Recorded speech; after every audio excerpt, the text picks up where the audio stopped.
We have created tools that are ripping apart the social fabric of how society works. You know, it's me, it's Mark, it's the, Kevin Systrom at Instagram, it's all of these people understood this consciously, and we did it anyway. Consumer internet businesses are about exploiting psychology. And that is one where you want to fail fast because people are unpredictable, and so we want to psychologically figure out how to manipulate you as fast as possible and then give you back that dopamine hit. We did that brilliantly at Facebook. Instagram has done it, WhatsApp has done it, Snapchat has done it, Twitter has done it. So there are great examples. WeChat is doing it. There are great examples of failing fast is the right path to exploiting psychology of mass populations of people. I feel tremendous guilt. I think we all knew in the back of our minds, even though we feigned this whole line of there probably aren't any really bad unintended consequences. I think in the back, deep recesses of our minds, we kind of knew something bad could happen. But I think the way we defined it was not like this. Tonight here, a warning about Facebook and what some believe it's doing to kids. The warning comes from two of the company's earliest executives. Carter Evans is following this. We kind of knew something bad could happen. Chamath Palihapitiya, a former Facebook executive once in charge of user growth, now says he has tremendous guilt about the social network he helped build. We have created tools that are ripping apart the social fabric of how society works. And it's influencing the next generation. Studies show 92% of teens go online daily, and 1 in 5 young people regularly wake up in the night to send or check messages on social media. People need to hard break from some of these tools and the things that you rely on. The short-term dopamine-driven feedback loops that we have created are destroying how society works. No civil discourse, no cooperation, misinformation, mistruth. Bad actors can now manipulate large swaths of people to do anything you want. He's not the only social media executive blowing the whistle. Former Facebook president Sean Parker recently said the initial goal was to get people hooked. You're exploiting a vulnerability in human psychology. The inventors, creators understood this consciously, and we did it anyway. We have to hold the tech industry accountable. Jim Steyer is founder of Common Sense Media.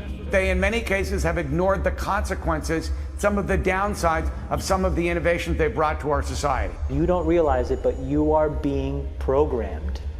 It's hard for young people now because they're hooked. They're addicted.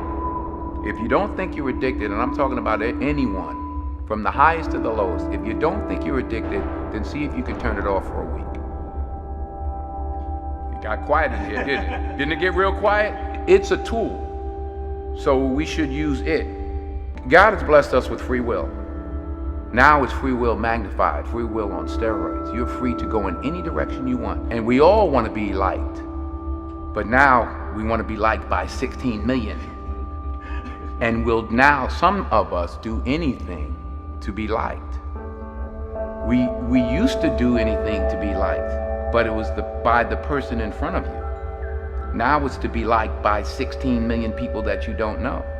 We have to ask ourselves, what is the long-term, if not the short-term effect of too much information? What I said was, I think the tools that have been created today are starting to erode the social fabric of how society works. And what I meant by that is the following thing. Today we live in a world now where it is easy to confuse truth and popularity. And you can use money to amplify whatever you believe and get people to believe that what is popular is now truthful and what is not popular may not be truthful. You know, Joe and I, for example, we've been on the other side of climate for a long time, right?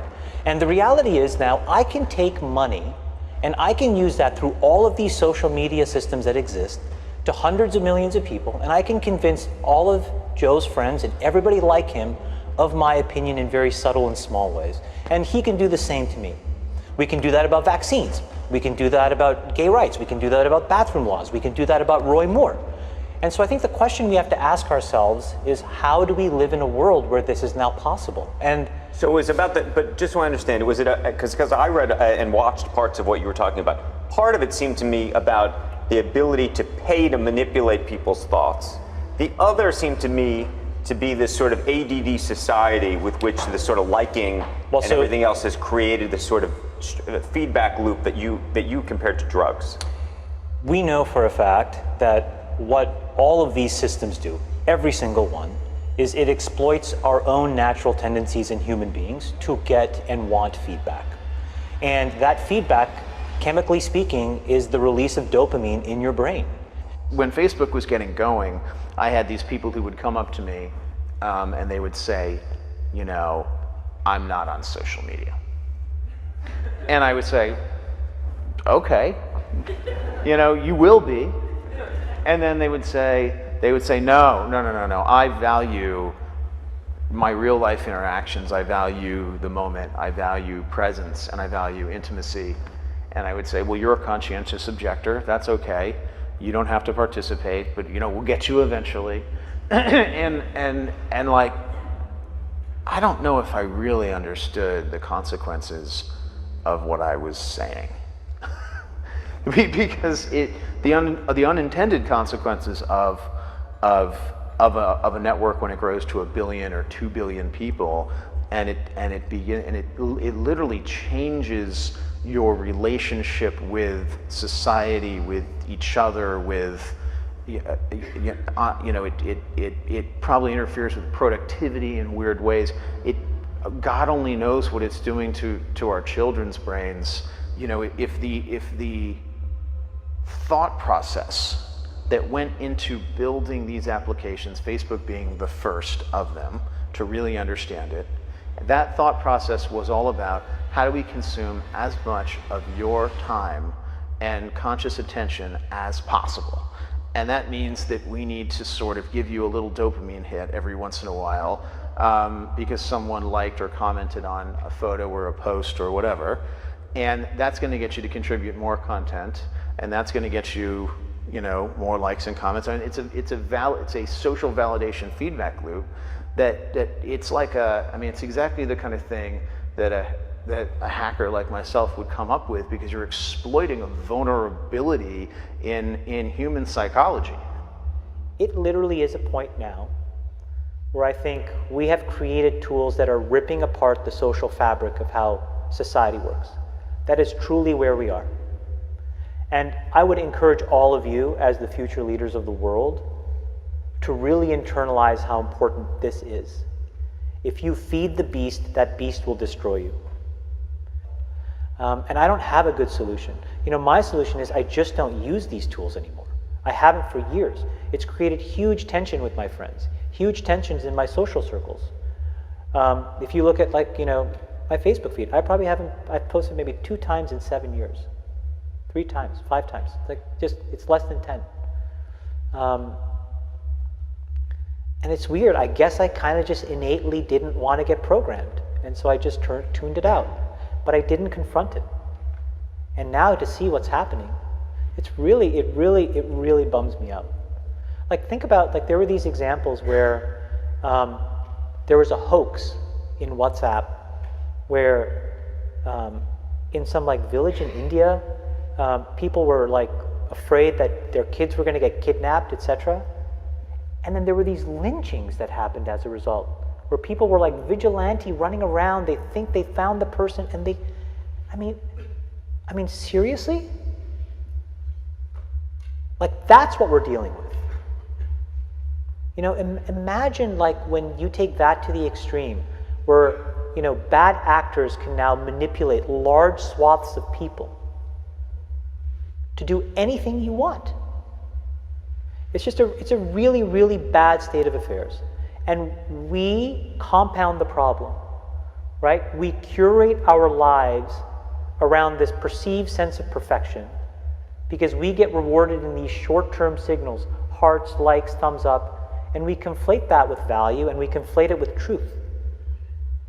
And instead, what it really is fake, brittle popularity that's short-term and that leaves you even more, and admit it, vacant and empty before you did it. Because then it forces you into this vicious cycle where you're like, what's the next thing I need to do now? Because I need it back. Think about that compounded by 2 billion people. And then think about how people react then to the perceptions of others. It's really bad.